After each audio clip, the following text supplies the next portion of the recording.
ৰজাৰ পৰা মন্ত্ৰীৰ পৰা সকলো উবুৰি খাই পৰিছে নিৰ্বাচনী বৈতৰণি পাৰ হ'বৰ কাৰণে অকল গৌৰৱ গগৈ সেইটোৱেই কাৰণ আপোনাৰ উত্তৰ অকল সাংসদ আছে নিৰ্দিষ্ট সময় ডিভাইডেড বাই অল এমপিজ সময় কম পাবই কিন্তু সংসদত উপস্থিত থাকিবলৈ লটাৰী কৰিব লাগে নেকি তপন গগৈয়ে সংসদত কিবা এটা উত্থাপন কৰিলে এক অসম চুক্তিৰ 6 নম্বৰ দফাৰ কাৰ্যকৰীকৰণ 2 বান খহনীয়া সমস্যা 6 জনগোষ্ঠীৰ জনজাতিকৰণ বা যিখিনি দাবী লৈ তেখেতসকলে আন্দোলন কৰিছিলে ৰাজপথলৈ ওলাই আহিছিলে অনশনত বহিছিলে মোক কেইটামান উদাহৰণ দিয়কচোন ডাঙৰীয়াক দুইটা প্ৰশ্ন একেলগ কৰি পেলাই মোৰ এটা সংযোজন কৰি পেলাই প্ৰশ্নটো সুধো যে হয় আপুনি কৈছে মানৱ দৰদী কিন্তু তপন গগৈৰ মাননীয় সাংসদ তপন গগৈৰ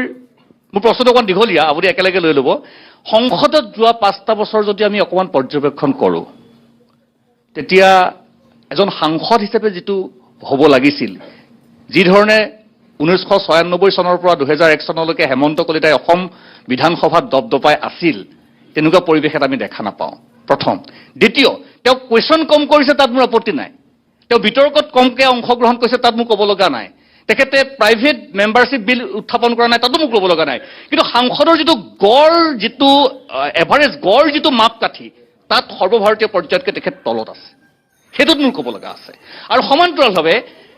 বিজেপিৰ বাবে যোৰহাট সংসদীয় সমষ্টিটো কি ডাম্পিং গ্ৰাউণ্ড নেকি যে কামাখ্যাত আছে সাংসদ আছিলে সেইবাৰ পৰিৱেশ পৰিস্থিতি বেয়া আছিলে তপন গগৈক আনিলে এতিয়া তপন গগৈ আকৌ এবাৰ দিছে গৌৰৱ গগৈক ইয়ালৈ প্ৰক্ষেপ কৰিলে কংগ্ৰেছে মই তেখেতৰ ওচৰলৈকো যাম গোটেইখিনি ৰজাৰ পৰা মন্ত্ৰীৰ পৰা সকলো উবুৰি খাই পৰিছে নিৰ্বাচনী বৈতৰণি পাৰ হ'বৰ কাৰণে অকল গৌৰৱ গগৈ সেইটোৱেই কাৰণ আপোনাৰ উত্তৰ যে যিটো আপুনি প্ৰশ্ন কৰিছে হয় যে ডাম্পিং গ্ৰাউণ্ড এই ডাম্পিং গ্ৰাউণ্ডৰ কথাটোত মোৰ একেবাৰে দ্বিমত আছে যদি এইবাৰ সাংসদ তপন গগৈক প্ৰাৰ্থী নিদিলেহেঁতেন তেতিয়াহ'লে বিদ্যায়তনিকভাৱেই হওক বা অন্য দিশৰ পৰাই হওক তেতিয়াহ'লে এইটো ডাম্পিং গ্ৰাউণ্ডলৈ পৰিণত হ'লহেঁতেন দি পেলাই পস্তাই থকা হৈছে নেকি এতিয়া কি কয় দি পেলাই পস্তাই থকা হৈছে নেকি তপন দি পেলাই অকণো আমি প্ৰশ্ন নাই কাৰণ যে আমি এনে মানুহ সাংসদ বিচাৰো যাৰ জৰিয়তে সংসদত আপুনি কিছুমান নিয়ম আছে একজেক্টলি প্ৰশ্ন কোনে উত্থাপন কৰিব পাৰে প্ৰশ্নবিলাক কৰিবৰ কাৰণে আমি বহুতে নাজানো যে মন গ'লেই প্ৰশ্ন উত্থাপন কৰিব পাৰে তাত লটাৰী হয় লটাৰীত যেতিয়া কম সংখ্যক মানুহৰ পাৰ্টিৰ সদস্য থাকে স্বাভাৱিকতে তেওঁবিলাকৰ প্ৰশ্নবিলাক অকণমান বেছিকৈ পায় মই জানো এইটো কথা 300 জন যেতিয়া সাংসদ থাকে আৰু সেই 300 জন সাংসদৰ মাজৰ পৰা তপন গগৈ ভাৰতীয় জনতা পাৰ্টিত যোগদান কৰা আজি কেইবছৰ হৈছে ভাৰতীয় জনতা পাৰ্টিৰ যিটো পৰিক্ৰমা ভাৰতীয় জনতা পাৰ্টিয়ে যি ধৰণে ৰাজনৈতিকভাৱে চিন্তা চৰ্চাৰ লগত সম্পৃক্ত হৈ থাকে বা ৰাজনৈতিক দায়বদ্ধতা বিভিন্ন দায়বদ্ধতাৰে পৰিপূৰ্ণ বহুকেইজন এনে ৰাজনৈতিক ব্যক্তি আছে তাত তেওঁবিলাকৰ শাৰীত তপন গগৈ এতিয়াও বহু পিছনিষ্ঠ কিন্তু আজি আমাৰ গৌৰৱ গগৈক তাইক ডেপুটি লিডাৰ দিছে কিয় পৰিয়ালতন্ত্ৰবাদক আজি কংগ্ৰেছে পৃষ্ঠপোষকতা কৰে শশী থাৰুক কিয় ডেপুটি লিডাৰ দিয়া হোৱা নাই গৌৰৱ গগৈ ডাঙৰীয়াতকৈ ভাষাত সলসলীয়া শশী থাৰুৰ 1000 গুণে ওপৰত সুদূৰ ইংলেণ্ডত ভাৰতীয়ত্ব প্ৰতিষ্ঠা কৰিছে স্বীকাৰ কৰোঁ শুনক নিৰ্দিষ্ট মানুহৰ মাজত ক'বলৈ নিদিয়ে ডেপুটি লিডাৰক ক'বলৈ দিয়ে আপোনালোকেও জানে প্ৰশ্ন ক'ত ডেপুটি লিডাৰজনে ক'বলৈ সুযোগ পায় আজিলৈকে কি কৈছে অসম সম্পৰ্কে কি কৈছে গৌৰৱ গগৈ উত্তৰ পূৰ্বাঞ্চল সম্পৰ্কে কি কৈছে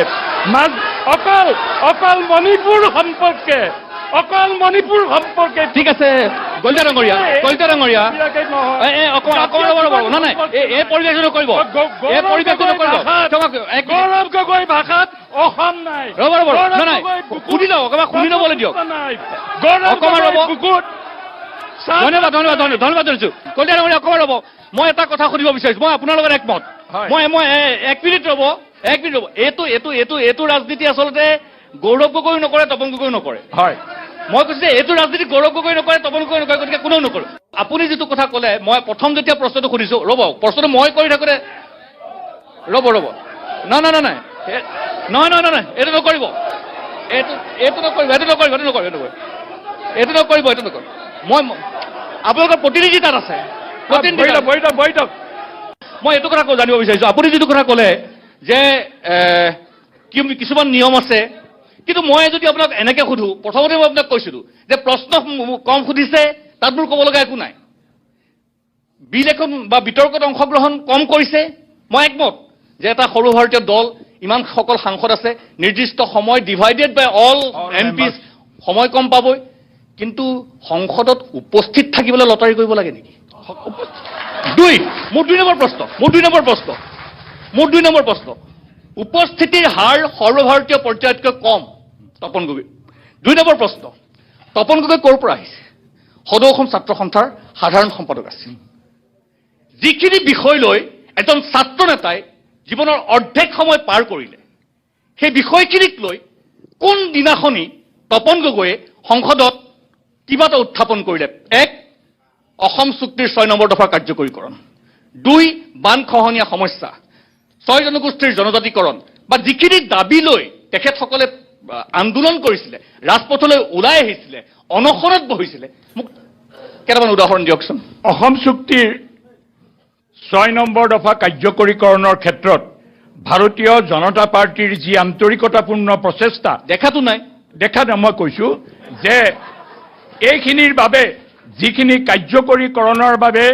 মন্ত্ৰী পৰ্যায়ৰ পৰা গৃহমন্ত্ৰী পৰ্যায়লৈকে যিখিনি যোৱা সময়ছোৱাত আলোচনা হ'ল আৰু সেই আলোচনাখিনিৰ মাজত ইতিমধ্যে সেইখিনিৰ ইতিবাচক ৰূপবিলাক আমি দেখোঁ